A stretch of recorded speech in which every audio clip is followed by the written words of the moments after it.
தேவனுக்கே மகிமை உண்டாக. ஜீவ வார்த்தையில் வேரூன்றுவோம். பாக்கியவான்களின் பலன்கள் என்ற தலைப்பில் சங்கீதம் 128 அதிகாரம் 1 வசனத்தை பார்ப்போம். கர்த்தருக்கு பயந்து அவர் வழிகளில் நடக்கிறவன் எவனோ அவன் பாக்கியவான். ஒரு பாக்கியவானாய் வாழ்ந்து கர்த்தரிடத்தில் இருந்து ஆசீர்வாதங்களை பெற்றுக் கொள்வதற்கு நாம் 5 வார்த்தைகளிலே கவனம் செலுத்த வேண்டும் என்று நாம் போன பதிவில் பார்த்தோம். அந்த 5 வார்த்தைகளில் 3 வார்த்தைகளை மாத்திரமே நாம் போன பதிவில் பார்த்தோம். அதாவது எச்சரிக்கையாய் இருங்கள், வேண்டிக் கொள்ளுங்கள், கற்றுக்கொள்ளுங்கள். இந்த 3 வார்த்தைகளையும் பார்த்தோம். இந்த பதிவில் மீதம் இருக்கும் 2 வார்த்தைகளையும் தேவனிடத்தில் இருந்து இதன் மூலமாக நாம் பெற்றுக்கொள்ளுகின்ற ஆசீர்வாதங்களை குறித்தும் நாம் பார்ப்போம். 4வது வார்த்தை விழித்திருங்கள்.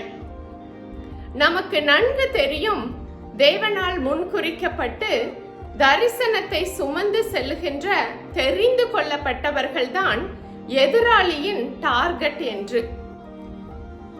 ஆனால் நம்முடைய தேவனோ நம்மோடு கூட இருக்கும் யெகோவா நிஷியாக அவர் இருக்கிறார். அவர் ஜெய கிறிஸ்துவாக இருக்கிறார். அவர் நம் சார்பில் இருப்பதினால் நாம் எதற்கும் பயப்பட தேவையில்லை. ஏனென்றால் யுத்தம் தேவனுடையது. அவர் மகிமையாய் வெற்றி சிறக்கிறவராய் இருக்கின்றார். நம் சார்பில் தேவன் இருக்கிறார் என்ற விசுவாசத்தோடு எந்த விதத்திலும் சத்துரு உட்புகாதபடிக்கு நாம் விழித்திருக்க வேண்டும் என்பதை தான் வேதம் நமக்கு கற்றுக் கொடுக்கிறது. நாம் விழித்திருக்க வேண்டும் என்றால் பரிசுத்த ஆவியானவர் நம்மோடு கூட இருக்கிறார் என்ற அங்கீகாரத்தோடு ஆவியிலே அனல் உள்ளவர்களாக நாம் இருக்க வேண்டும். அது மாத்திரமல்ல, சத்துருவின் மாய வலைக்கு நாம் தப்பித்துக் கொள்வதற்கு தேவன் நம்மோடு கூட இருக்கிறார் என்ற அந்த சிந்தை எப்பொழுதும் நம்முடைய மனதிலே இருக்க வேண்டும். தேவனை விட்டு நம்மை பிரிக்கின்ற சிந்தனைகளுக்கு நாம் ஆவியிலே விழித்திருக்க வேண்டும். இவ்வாறு நம்முடைய ஆவியிலே அனல் உள்ளவர்களாகவும் சிந்திக்கும் தளத்திலே சத்துரு உள்ளே நுழையாதபடிக்கு நாம் விழித்திருப்போம் என்றால் நாம் எந்த விதத்திலும் சத்துரு நம்மை மேற்கொள்ளாதபடிக்கு நம்மால் தேவனுடைய இரத்த கோட்டைக்குள்ளே பாதுகாப்பாக இருக்க முடியும். இவ்வாறு நாம் விழித்திருப்பதற்கு நாம் ஜெப வீரர்களாக இருக்க வேண்டும். துதித்து தேவனை ஆராதிக்கின்ற பழக்கமுள்ளவர்களாக இருக்க வேண்டும். வேத வசனங்களை அறிக்கை செய்து ஜெபிக்கின்றவர்களாகவும் நாம் இருக்க வேண்டும். இவை எல்லாமே நம்முடைய வாழ்க்கையாகிவிட்டால் நம்மால் எப்பொழுதுமே விழிப்புணர்வோடு இருக்க முடியும். 5வது வார்த்தை ஆயத்தமாயிருங்கள். அதிகாலையில் எழும்பினதில் இருந்து ஜெபிக்க நாம் ஆயத்தமாக இருக்க வேண்டும். அனுதினமும் விசுவாசத்திலும் தேவ அன்பிலும் வளருவதற்கு ஆயத்தமாக இருக்க வேண்டும்.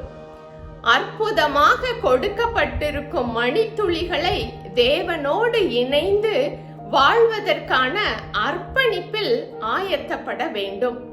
வேதாகமத்தின் மறைபொருள்களை கண்டு கொள்வதற்கு நாம் ஆயத்தப்பட வேண்டும். நம்முடைய மனதின் எல்லைகளை விரிவாக்குவதற்கு ஒப்பு கொடுக்க நாம் ஆயத்தப்பட வேண்டும். சவால்களை மேற்கொள்வதற்கு நாம் ஆயத்தப்பட வேண்டும். சாட்சியாய் வாழ்வதற்கும் புதிய சிருஷ்டிப்பின் அனுபவத்திற்கு மாற்றங்களுக்கு நம்மை விட்டு கொடுக்க நாம் ஆயத்தப்பட வேண்டும்.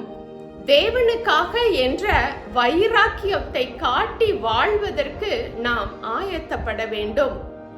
அழிந்து கொண்டிருக்கும் ஆத்துமாக்களுக்கு நற்செய்தியை அறிவிப்பதற்கு நாம் ஆயத்தப்பட வேண்டும்.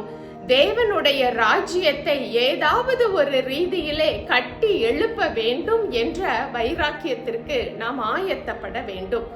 இந்த 5 வார்த்தைகளாகிய எச்சரிக்கையாயிருங்கள், வேண்டிக் கொள்ளுங்கள், கற்றுக்கொள்ளுங்கள், விழித்திருங்கள், ஆயத்தமாயிருங்கள் என்ற இந்த வார்த்தைகளுக்கு நாம் முக்கியத்துவம் கொடுக்கும் பொழுது நாம் தேவனுடைய வழியிலே நடப்பதற்கு பழகிக் கொள்ள முடியும். தேவனுக்கு கீழ்ப்படிவது என்றாலே அவருடைய வார்த்தைகளுக்கு கீழ்ப்படிவதுதான். இந்த கீழ்ப்படிதல் தான் கர்த்தருக்கு பயப்படுகிற பயத்தின் வெளிப்பாடாக இருக்கிறது.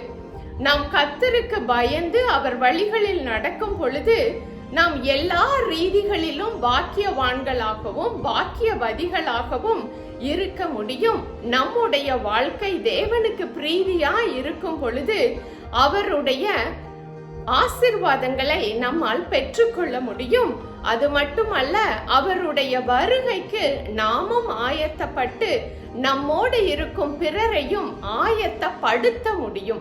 கர்த்தர் இந்த கிருபையை பாக்கியவான்களாய் இருக்கிற நமக்கு பலன்களாயும் பலன்களாயும் கொடுக்க கிருபை செய்வாராக. ஆமென்.